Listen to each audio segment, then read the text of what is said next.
இன்னைக்கு இந்த பட்டு பிளவுஸ்ல ஸ்கேலப் டிசைன் பாப்போமா? பேக் ஃப்ரண்ட் ஸ்லீவ் எல்லாமே அடிச்சு நார்மலா திருப்பி வச்சாச்சு. ஸ்லீவ்ல எந்த வேலையுமே இல்ல. பார்டர் மட்டுமே அவங்க ஸ்லீவுக்கு கட்ட வந்தாங்க, அதை மட்டும் எடுத்து வச்சிட்டோம். ஃப்ரண்ட்டுமே பேக் எல்லாத்தையுமே கழுத்து பீஸ்க்கு அடிச்சு வச்சிருக்கேன். பேலன்ஸ் பார்டர் இருக்குல்ல, ஒன் சைடு ஸ்லீவ் போக மீத பேலன்ஸ் பார்டர் எடுத்து வச்சுட்டு இதை வந்து ஸ்கேலப் கொடுக்க போறோம். இந்த குட்டி பார்டர் வச்சு ஃப்ரண்ட்லயும் பேக்லயும் சின்னதா ஒரு வேலை பார்க்க போறோம். நாங்க ஸ்டெப் பை ஸ்டெப்பா பார்ப்போம். ஃபர்ஸ்ட் ஸ்டெப் வந்து ஃப்ரண்ட் வேலையை முடிச்சிருவோம். இந்த குட்டி பார்டர் எடுத்து இங்க இருந்து ஒரு ஸ்ட்ரைட்டா ஒரு லைன் கொடுக்க போறோம். அவ்வளவுதான். ஃப்ரண்ட் ரெடி ஆயிடுச்சு. ஃப்ரண்ட் நான் பார்டர் வச்சு தைக்கையில என்ன பண்ணுவேன்னா ஒரு புள்ளி அளவு பார்டரை தள்ளி வச்சு தைப்போம். அப்பதான் இது வந்து ஒரு பைப்பிங் லைன் நமக்கு கிடைச்ச மாதிரி ஒரு லுக் இருக்கும்.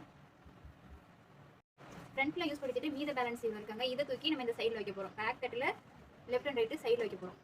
பேக்ல வந்து இப்படி ரெடி பண்ணியாச்சு. சைடில் மட்டும் பார்டர் வச்சு தச்சு விட்டுருக்கோம். இப்போ இங்கே இந்த கார்னர்ல இருந்து இப்படி ஸ்ட்ரைட்டாக ஹாம் கோல்குள்ள நம்ம ஸ்கேலப் வைக்க போறோம். இந்த பார்டர் வச்சு பேப்பர் கேன்வாஸ் அயன் பண்ணிட்டு வரை வெயிட் பண்ணி இந்த மாதிரி ஸ்கேலப் பீஸனை பேப்பர் கேன்வாஸில் கட் பண்ணி அதை அயன் போட்டு எடுத்து வந்திருக்கோம். இப்போ இதை அடிச்சு திருப்பி நம்ம ப்ளவுஸில் பதிக்க போறோம். ஸ்கேலப் ரெடி ஆயிடுச்சு. இந்த மாதிரி லைனிங் கொடுத்து அடிச்சு திருப்பி அயன் பண்ணி வச்சுக்கிட்டோம். இதை வந்து இந்த ப்ளவுஸில் சேர்த்து விட்டுருவோம். சேர்த்துட்டு வந்து காமிக்கிறேன். பேக் போர்ஷன் ரெடி ஆயிடுச்சு. இந்த மாடல் கஸ்டமரே தான் கேட்டிருந்தாங்க, அதனால அந்த மாதிரி ரெடி பண்ணியாச்சு. எப்படி இருக்குன்னு சொல்லிப்போங்க. Scallop blouse ready. பிங்க் சும்மா கண்ணை பறிக்குது. ப்ளவுஸ் சொல்லின்னு ஜொலிக்குது. கலர்ஃபுல்லாக இருக்குது.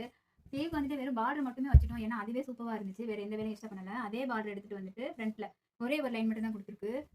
பேக்கில் மட்டும் கொஞ்சம் ஹெவியான ஒர்க்கு. ஸ்கேலப் ரெடி பண்ணி அதை அயன் பண்ணி அது கொஞ்சம் ரிஸ்கான ஒர்க் தான். பட் ஆனால் வேலை பார்த்த அளவுக்கு ப்ளவுஸ் ஒர்க்கப்பாக இருக்குது. நான் மட்டும் சொல்லக்கூடாது, நீங்களும் சொல்லிட்டு போங்க. இந்த மாதிரி க்யூட்டான வீடியோக்கு நம்ம பேஜை கொஞ்சம் ஃபாலோ பண்ணிக்கோங்க. ஓகே, பாய், தேங்க்யூ.